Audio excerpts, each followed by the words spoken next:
Alors vous êtes venu. Vous ne m'avez pas oublié, 200 ans après ma naissance. Mon nom court encore sur vos lèvres, mes œuvres caressent vos yeux. Qui de mes contemporains l'eût imaginé? Comment certains m'appelaient-ils déjà? Ah, oui, le peintre de la laideur. Mais moi, je ne cherchais que la vérité. Je voulais peindre ce que je voyais. Trivial, grotesque, ô comique populaire. Aucune critique ne m'a été épargnée, mais inlassablement, j'ai poursuivi mon travail hors des conventions.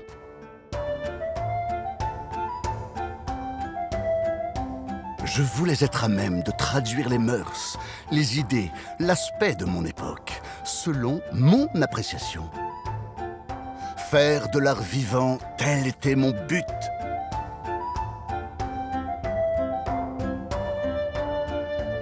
Oui, il fallait ébranler la hiérarchie des genres, faire entrer le peuple dans l'art.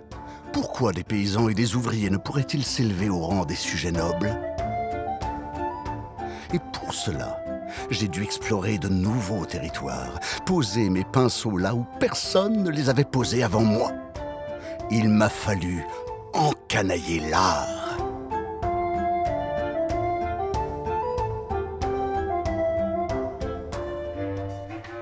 Ils avaient beau jeu, les Parisiens, de se moquer de mon accent d'ici, de mon look, comme vous dites maintenant.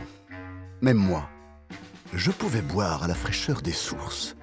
Je pouvais dormir à l'ombre des falaises, rêver, rêver et rêver encore, sentir les paysages de mon enfance guider mon pinceau.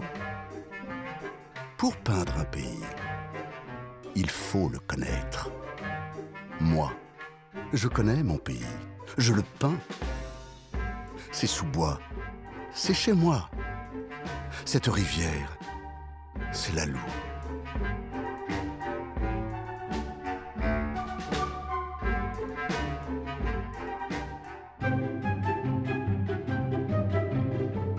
Paris, quelle belle aventure! J'avais à peine 20 ans et je passais des jours entiers au Louvre à copier mes peintres préférés. Je peux vous le dire aujourd'hui, les peintres italiens de la Renaissance m'ont tout appris de leur technique.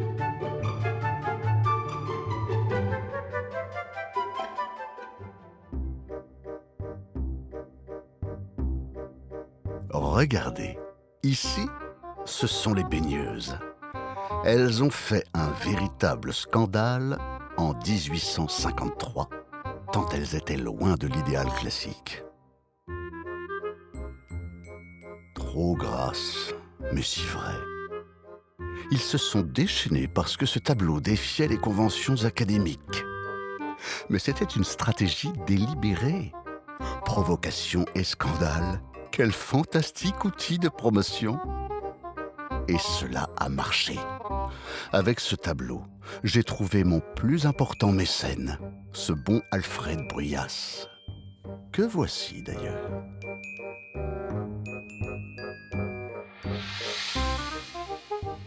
Il faut dire que ce n'était pas mon premier scandale. L'année d'avant, il y avait eu les demoiselles de village. Mes sœurs endimanchées faisant l'aumône à une petite paysanne. Je voulais faire du gracieux, mais les critiques ont été désastreuses. Le même mépris, le même dédain pour tout ce qui ressemble à la beauté, à l'élégance des formes. Ces jeunes filles qui font l'aumône sont laides à faire peur. À vrai dire, personne n'avait encore digéré l'enterrement à Ornans, même si 3 longues années s'étaient déjà écoulées. Pensez donc, de simples funérailles de campagne sur une frise de plus de 6 mètres de long et 3 de haut. Un format réservé à la noble peinture d'histoire, ça. Cette toile, c'est mon manifeste, le manifeste du réalisme éclatant. Les habitants d'Ornans se battaient pour venir poser dans mon atelier et figurer sur le tableau. Mais à Paris, les critiques pleuvaient. Des caricatures ignobles qui inspirent le dégoût et provoquent le rire.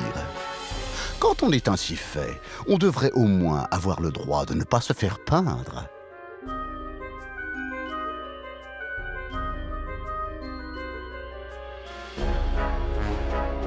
Oui, j'ai remis en cause l'esthétique dominante. Oui, j'ai contesté le jugement et les sélections du salon. Oui, je n'appartiens ni à l'école de Delacroix, ni à celle d'Ingres. Et encore oui, mon œuvre est politique et anticléricale. Regardez cette toile des casseurs de pierre. C'est l'expression de la plus complète des misères. C'est la réalité prise sur le fait.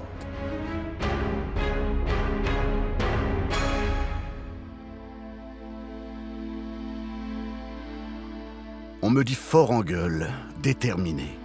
Mais je n'ai pas passé un jour sans peindre. Parce que j'exprime mes idées avec mon pinceau. Même en prison. Ah, vous ne saviez pas? Regardez. Ici, c'est moi, enfermé dans la prison parisienne de Sainte-Pélagie. Le béret et les habits bruns, c'est le costume des prisonniers politiques. Oui, j'ai bien dit prisonniers politiques. Le foulard rouge, c'est pour proclamer mon engagement aux côtés de la Commune de Paris, où j'ai été élu en 1871. De quoi j'ai été accusé? D'avoir détruit la colonne Vendôme, pas moins. Alors que j'ai tout fait pour protéger les musées et les monuments parisiens. Résultat, conseil de guerre, 6 mois de prison et l'obligation de payer le remplacement de la colonne. Innocent, pourtant. Alors, j'ai choisi l'exil en Suisse, à la tour de Pels. J'y ai continué de peindre, bien sûr, beaucoup. Mais un jour, la maladie est venue. J'ai lu ma fin dans les yeux désespérés de mes amis, et à mon enterrement, ils étaient tous là, comme dans mon tableau.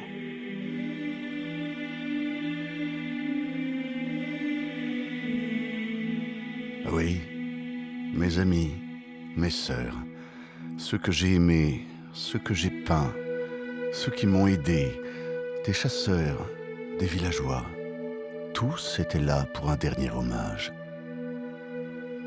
Peut-être même quelques cerfs et renards que j'ai figés avec mon pinceau. Mon cher pinceau, mon cher pinceau.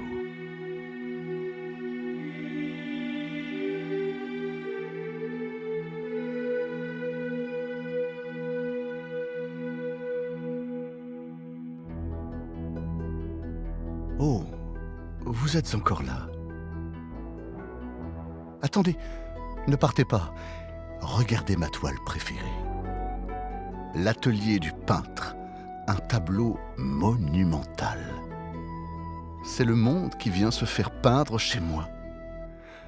À gauche, j'ai regroupé les personnages de la vie triviale.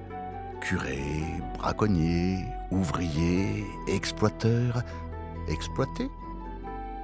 À droite, ce sont les amis qui m'ont soutenu, comme ce cher Baudelaire penché sur un livre. Et au centre, c'est moi qui peins encore et toujours.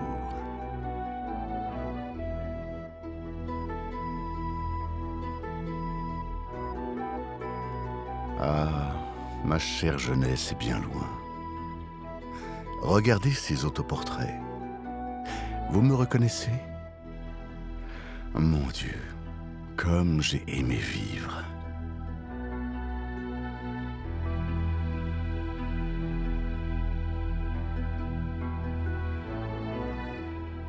Mais je me sens si fatigué aujourd'hui.